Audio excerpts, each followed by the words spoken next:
Ito nga pala ang aking carbonizing area. Dito ko inuuling ang mga basurang agrikultural gaya ng mga bunot at bao upang maproseso ang mga ito at maging charcoal briquette. Ngunit alam nyo ba na bago maging kanya na kasalukuyang itsura ng carbonizing area ko ay ito muna ang itsura niyan.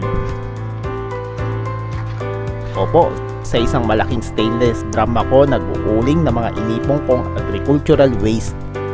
Masyadong mainit ang paligid na yan habang nag-uuling ako. Dagdag pa niyan ay hindi madali i-control ang usok kapag gusto ko nang isarado ito. Kaya naman nung nakaipon ako ay agad-agad ko nang in-upgrade ito upang maging mas madali ang pag-harvest ng mga uling.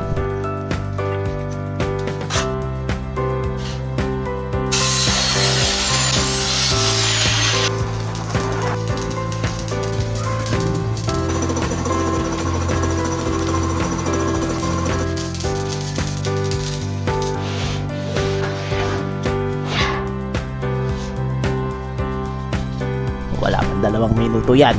See you ulit next time.